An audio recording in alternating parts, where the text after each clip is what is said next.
Monica Vejar, 53 years old. September 14th, 2015 is the date today, and the location is Sacramento, California. The relationship to my partner is she's my mother. My name is Evelyn Vejar, and I'm 74, going on 75, and I'm from Sacramento, California, and today's date is September 14, 2015. And I'm talking to my daughter, Monica. Hi, Mom. Hi. So glad that we're here today. And I was very excited about StoryCorps coming to Sacramento because you and I have a lot of stories to tell, like most people. But now that you're approaching 75, I thought this was a great time to share a little bit about your life that can be archived and it can be handed down to your great great grandchildren, and some small log of who you are and what your life experience was like, as well as me sharing a little bit about you and what you shared with your children. So, do you want to tell us a little bit about your ethnic background? I'm Mexican American, and I was born in Woodland, California in 1940 of October, and I lived in Bright, California with my parents and other siblings. Mom, I just wanted to kind of like just mention that Bright, California is no longer there. Now, what town is it called today? It's called West Sacramento. Yeah, so But it was pretty cool because Bright, and you used to mention Broderick a lot also. Those communities now are part of West Sacramento. But when you were there, it sounded like there were a lot of people that worked the fields, were farm laborers. Can you tell me a little bit about that time of your life when you were in Bright and Broderick growing up? Well, in Bright, my dad worked in the pear fields, and he worked in the tomato fields, and also the various jobs that were out in the fields. And I, as a young girl, during the summer, my brothers and I would go to pick tomatoes. But by 12 o'clock, I was able to rest because I was a girl. Yeah. And, but in those days to us, it looked like it was a fun time, but really it wasn't. It was a very difficult time. I'd see my father leave early in the morning and come home exhausted. But we all sat at the table having our dinner with him, which was the most beautiful thing in my time. And my mother worked very hard. She raised 8 children total, but we all had our chores to do, which helped her because she had polio. So in one foot, which was one was smaller than the other, but even the way she was and the way she walked, she worked very hard to keep us all together, fed and healthy, which I totally think she had the best. She gave us the best that she could.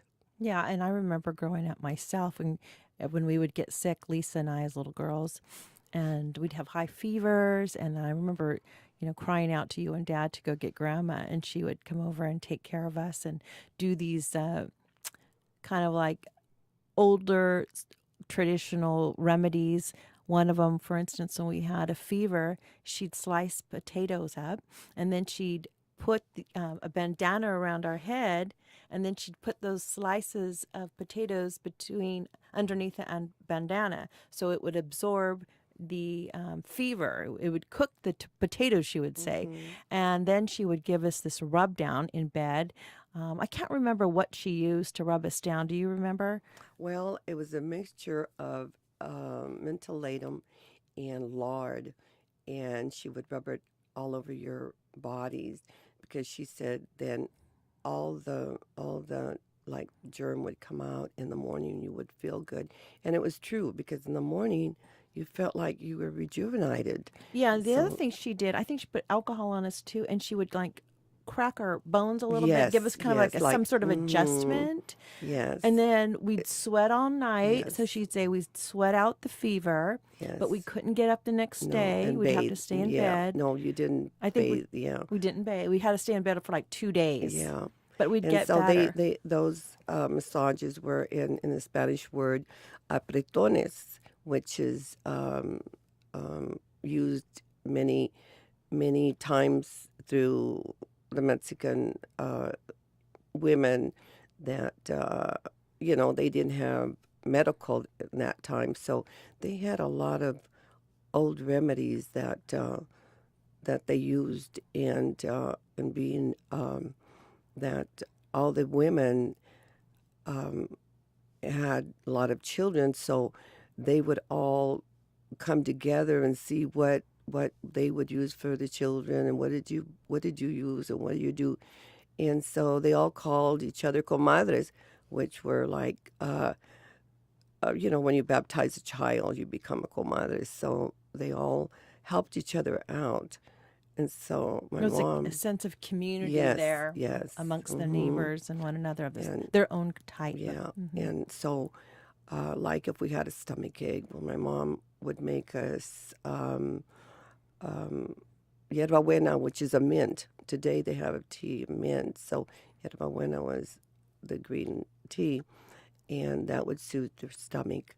And so, different things that they would use just to keep us well. And so, did your mom and dad have any form of education?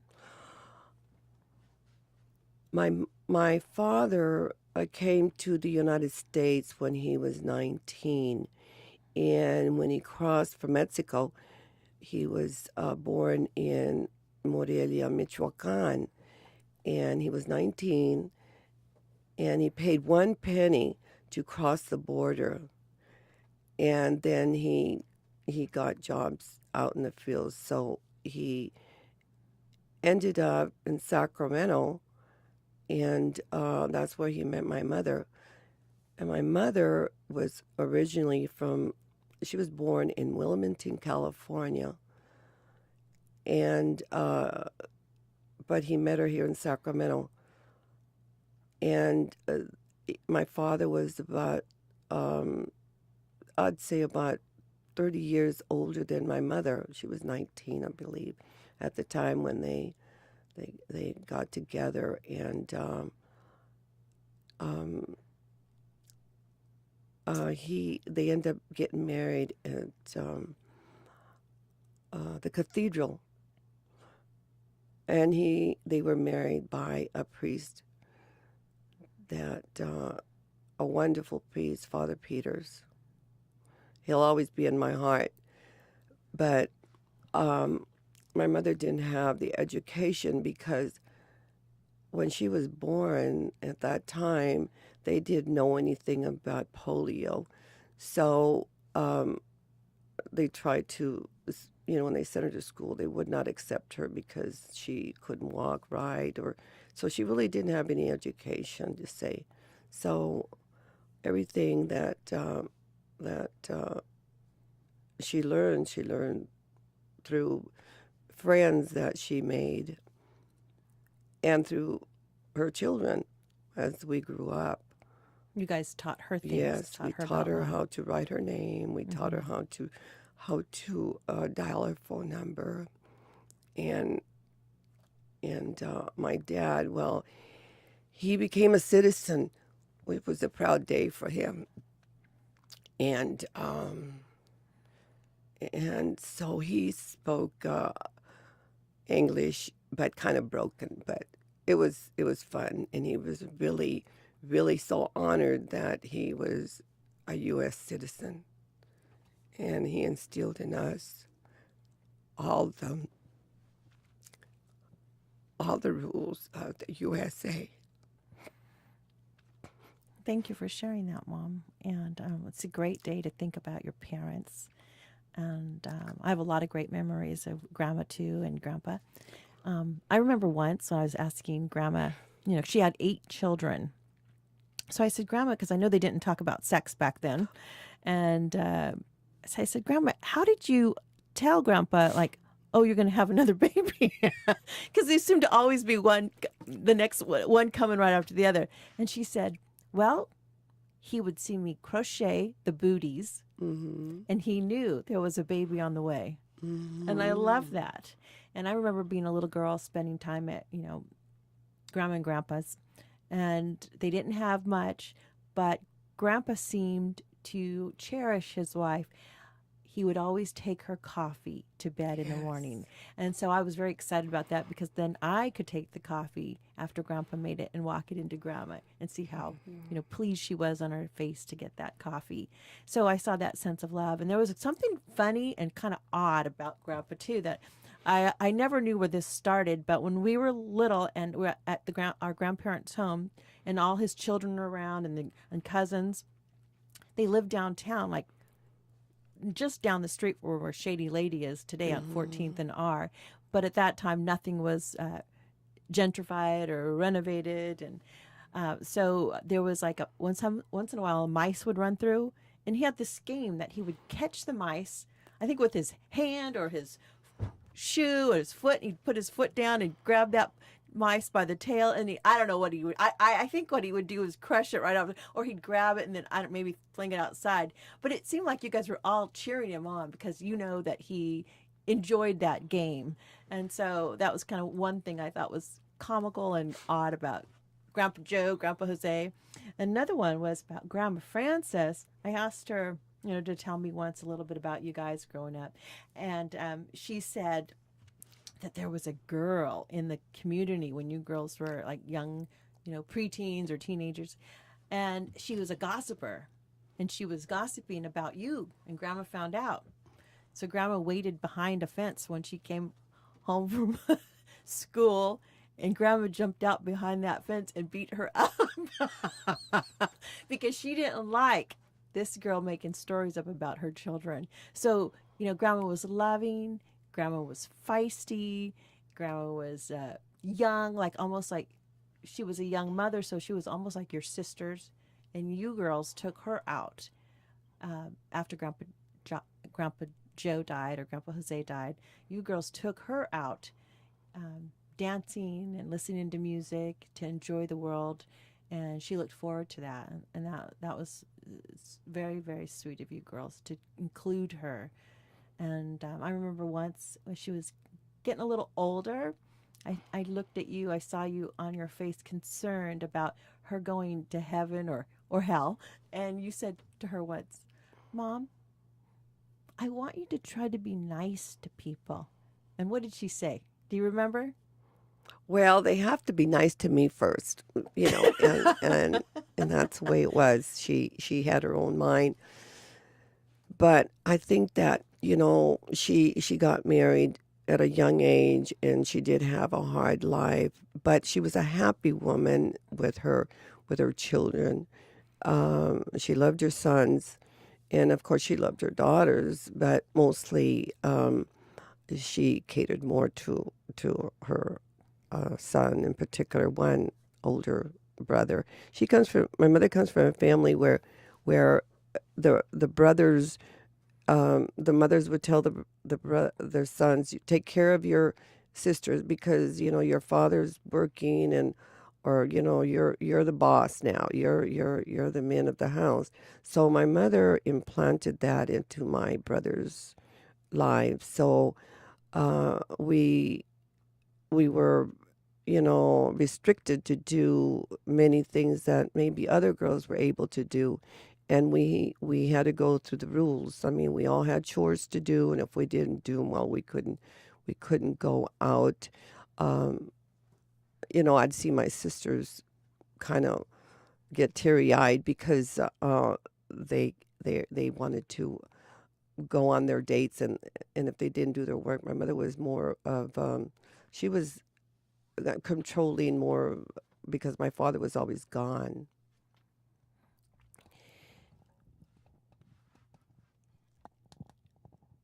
And so, um,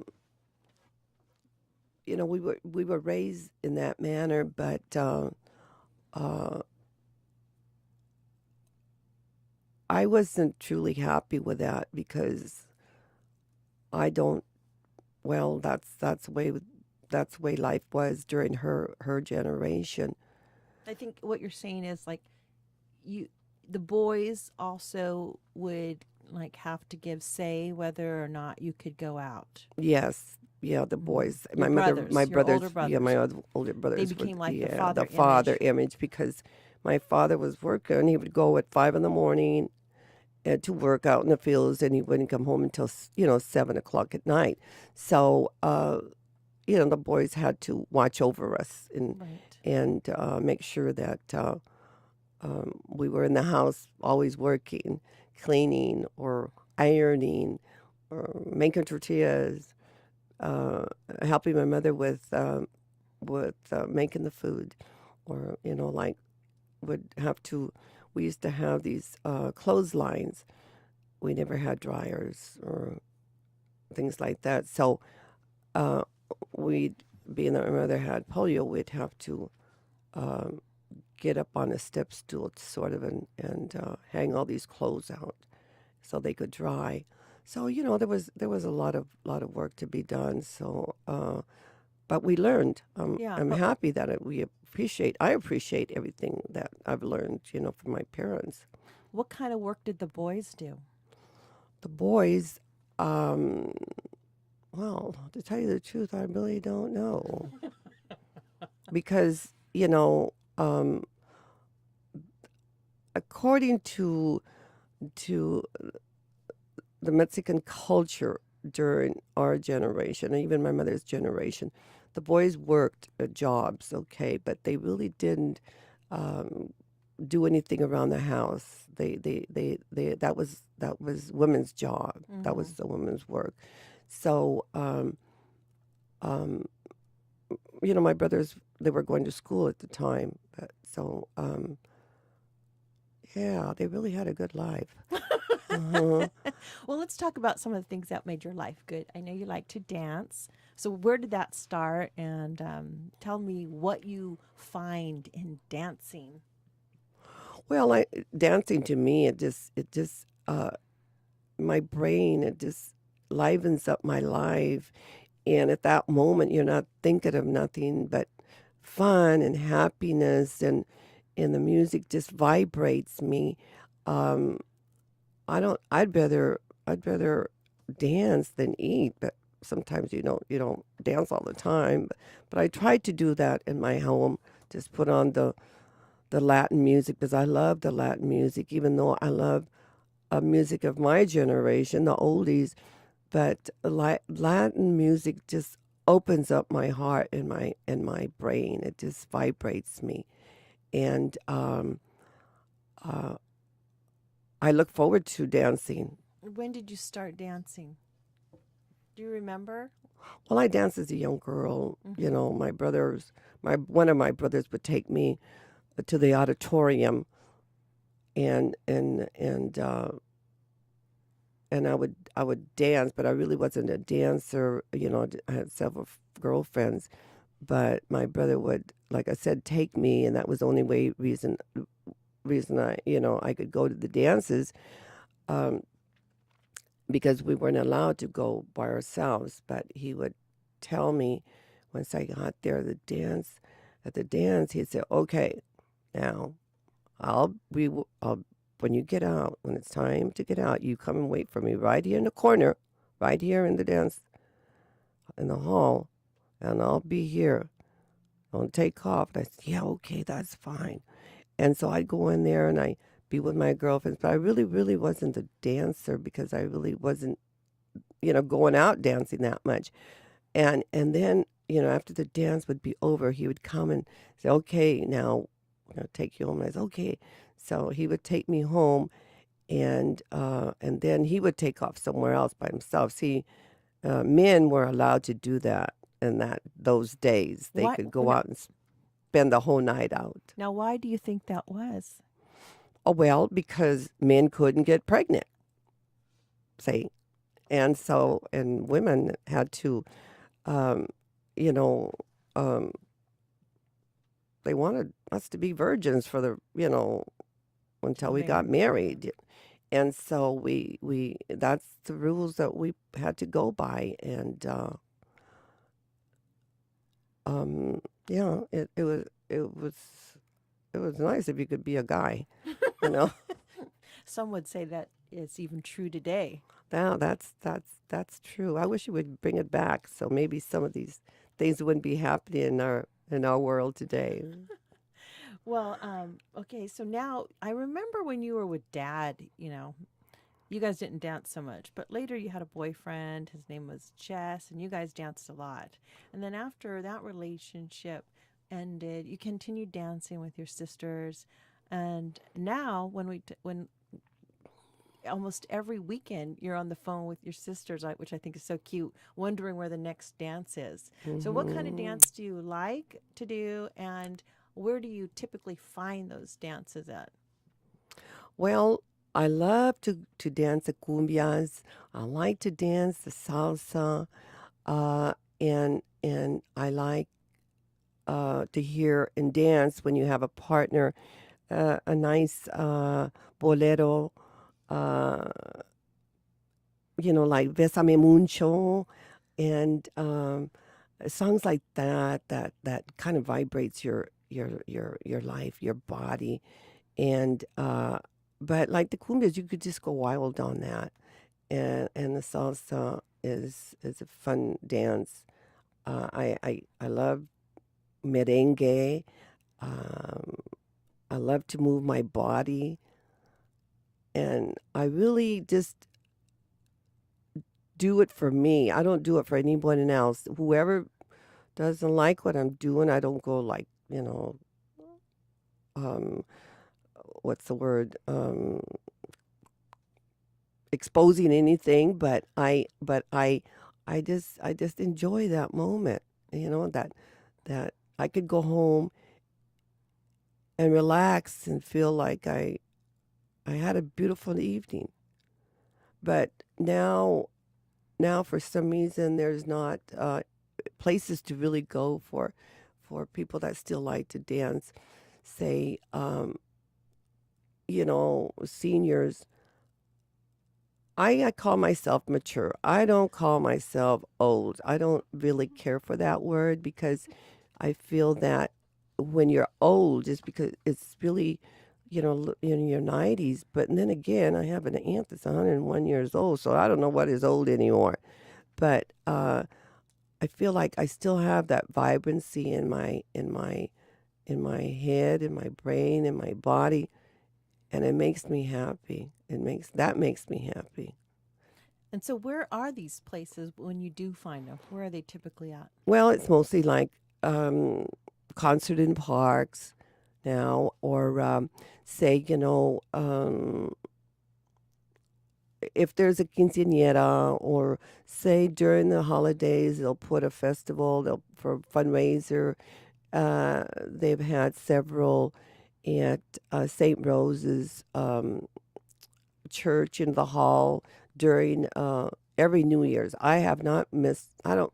Oh, I no. I think I'd have miss one New Year's, and I wasn't happy at all because I wanted to be there dancing. But um,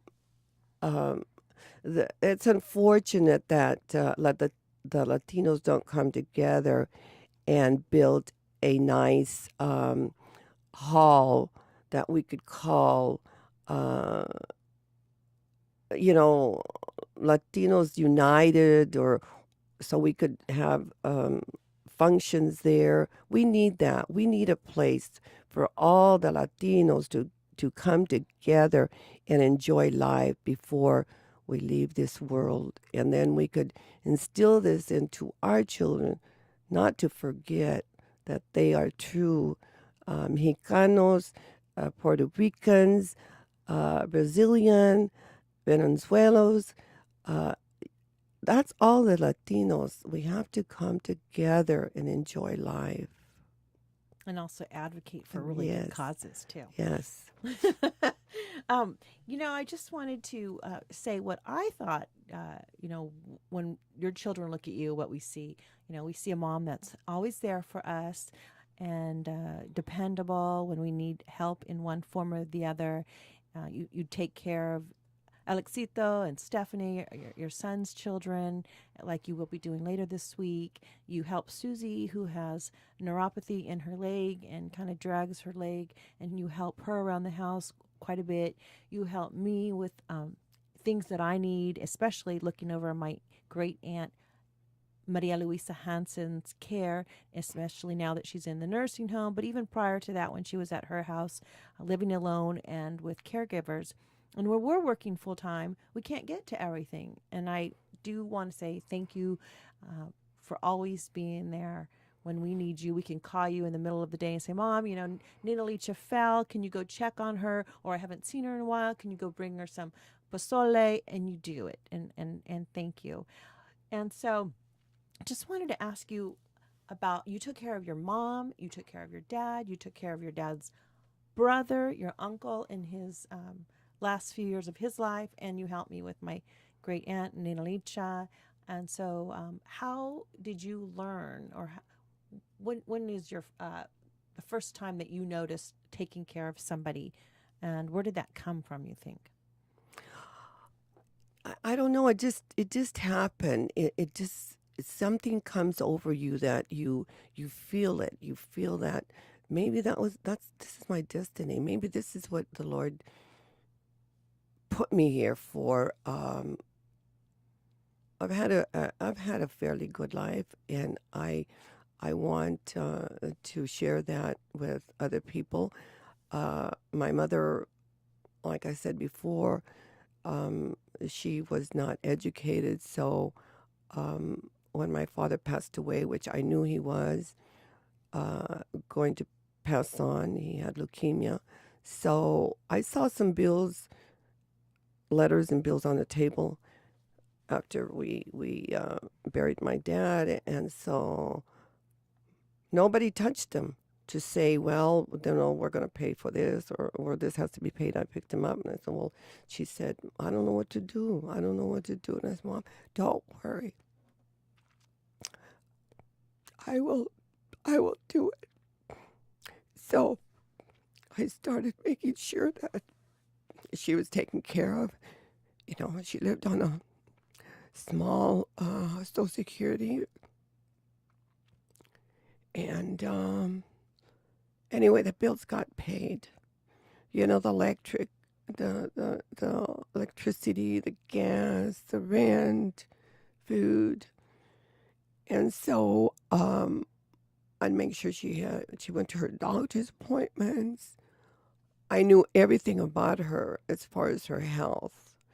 And I knew the date that she was born, and more so than any of my other siblings. And I remember taking her every month when she'd get her check to the grocery store. And it was Lucky's. And they all waited for her because they knew she would be coming in every month. And I had my daughter Susie and Alex were small, and then they would wait patiently by the book stand there, looking at comics. And because I'd do this right after they'd get out of school. And she, it's because she had the polio, she'd have to walk real slow, pushing the cart. And so we would stay in the store for a couple of hours. Then after that, she wanted to go eat. So we would go to Mr. Perry's. She loved Mr. Perry's. And then um, when she had hip implant, and she had colon cancer. She had a variety of things. So I was always there. The doctor showed me how it was, what was going to happen, put her in the hospital, and I'd call the family, my brothers and sisters. But I knew more about, like I said, about my mom. But I don't know. It's just automatically that I did it. I felt it. I cared, I didn't want nothing to happen to her. And even with my dad, you know, I took him to the doctor. He always wanted me to take they trusted me, or they believed, like she was the one, I'd say, well, have the kids take you. Somebody, no, no, no, no, namaste, tú, you're the only one. You're the only one who understands. You're the only one that could do it. You're the one who wants you there. So, of course, I said, okay, I would take him. And then when he got real sick, you know, it was a very difficult time for me because I was told that he wasn't going to live very long. My dad, he was a man of my life. I mean, my dad. So uh, I said, okay, what is it that he has? Well, something very serious, and so do you want your mother to come in? I said, no, I don't want my mother to know anything yet. I'll explain it. So they told me that he was not going to live very long because he had leukemia. So I said, what is leukemia? So then they start explaining things to me about the blood cells and stuff. And I still was a little confused, but I said, no, he's not going to pass. No, he can't. The Lord's good. He's not going to. So they put him in the hospital. My dad said, well, I'm never going to see anybody anymore. And I said, yes, you are. They just want to check you, take blood test stuff. So he was in there for about, close to a week. And then they said, no, we can't do anything.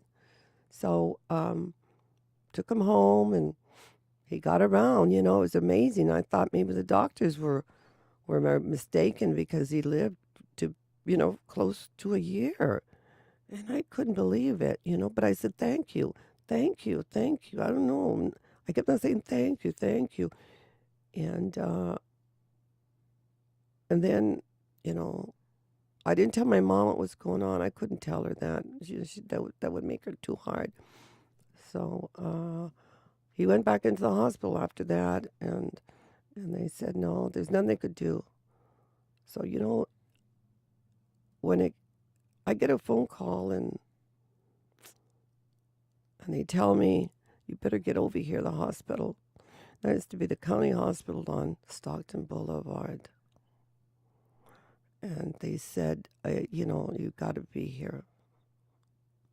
So I go down there and took my mother, and he was breathing very heavy. And I got his hand, and I held my mother. And he opened his eyes. He looked at me.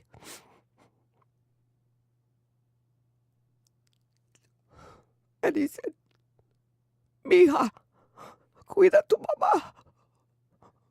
Daughter, take good care of your mom. See? Yeah. And he took a deep breath, and he closed his eyes, and he was gone. I held his hand. And you did that, Mom. You took good care of Grandma. I took care of Grandma after that, and I took care of her, and I knew she had cancer, and they told me that. But she wanted to know, and I said, no, I don't want her to know. That's too much. She had lung cancer. So, but I had my home, I had my children. But I would work, go over to her house every day to make sure she was okay. And then my sister Olivia was there a lot. My sister Carol, my sister Carol next door. Mm-hmm. So, they would feed her and take care of her while I was at work, and cleaned her, because we didn't believe in having her pass on at the hospitals or nursing homes, or so she passed away at home. But I have to share a really quick story. Before she passed away, I remember going to, everybody's kind of like helping out, but really you and Aunt Carol and Aunt Olivia were there. And one night when I was there, it was storming outside. And Aunt Carol was making her chili rellenos. I'm like, chili rellenos? That goes right through her. You guys have to clean her. You should stop that. And I said, my mom's not going to get chili rellenos at the end of her life, that's for sure, if we have to clean her. But she looked at me, Grandma looked at me and says, oh no, she wanted ice cream. And it was Mm-hmm. storming outside. Mm-hmm. And I went to the other room and she said to Aunt Carol, have Monica go get some ice cream. And Aunt Carol said, Mom, it's storming outside. And she said, it's okay. It's okay. So when I found out, I said, no, Grandma, I want to give you some ice chips. I'm not going to go on a storm. But we could still joke with her at the very end and she'd get it. And, and she would be humored and she would be fine. And I was so glad to hear when she passed that you and Aunt Ollie were in the house with her. And Well, Ollie heard her I take the think, last well, breath. she was, no, her children, her son was there, and I was at work, and I got the phone Mm. call, and so, but the rest of the family uh, were there, which I was happy about. I was working when I came, and I was there, but she lived a good life. My mother lived a enjoyable life, Yes, and she did. and then my uncle, I took care of him for a couple of years, and he was 93 years old, and he was a hard one because I'd have to bathe him. I had to change his diaper, and it was a difficult time. But you know, I don't know. He didn't have no children, Yeah, so and he fought with you too. yeah, He was fighting, arguing yeah. with you. He would, and I would sing to him. I would, I would, I would cook for him, everything, and um, it's just automatic. I just feel that I've done my share. I've taken care of my mother, my father, and my uncle. I've done all my share. I feel Absolutely. good in my heart that I did all this. Right. I don't feel sad.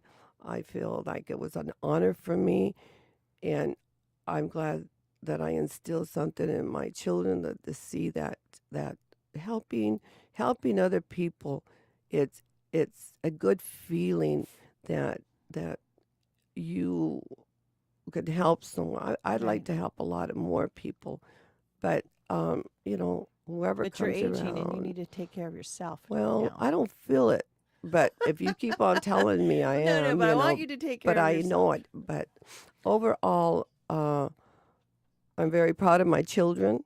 I think if I did anything, and I've repeated this a lot of times in my life, I've seen a lot of goodness. Every family has their ups and downs. But if I did anything right, I'm very proud of my children because they could stand on their 2 feet, and they've helped me a lot too. It's not just one way street. I've helped them, but they help me. They're there for me whenever I call or they call me and they see how I'm doing. Monica calls me, and every time we exit out, she tells me she loves me. And I love that feeling because during my generation, we never said things like that. It was kind of a quiet, we knew they cared, but then a lot of people don't express that. And to my grandchildren, that's the most precious thing that's ever happened to me now at my mature age because my I see them different. Like when you're raising your children, you're working or busy, or maybe you don't put a whole lot of time in, but with your grandchildren it's totally different. You want to spend every moment with them, you want to hold them and rock them, which I did to my grandson Alexito. I rocked him to sleep, and my granddaughter Stephanie, and my granddaughter Lauren, and so I've been blessed in many ways because the Lord has sent me 3 beautiful grandchildren, Hmm. and I want to be around really to enjoy them more. I Yeah. love to see them get a good education and go to college and become somebody for themselves, and never forget that half half Latinos. Yes. Hey, Mom, I wanted to share something real quick about Aunt Leacha. She's a poet. This is Mhm. Dad's aunt, who's 101 years old, that we all look after. And I discovered she was a poet like 10 years ago.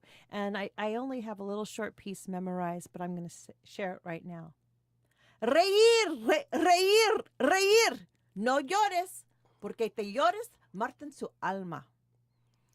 And that means laugh, laugh, laugh. Don't cry, because if you cry, it marks your soul. Very true. I agree 100% with her. And that's the way I feel too. You have to have laughter. Laughter is the greatest thing that we have. And we should share it with everyone. I know I laugh and I've cried. Well, thank you, Mom, for being here with me. And we're going to have a good time when you turn 75. That birthday week's going to be fabulous, and we'll be laughing and dancing. Well, I'm hoping just to be around, just to be able to enjoy it with my children and be in this world still. I thank the Lord and that's I believe in him. And I would like more people to believe in him because he's been there for us and he'll always be there for us. God bless.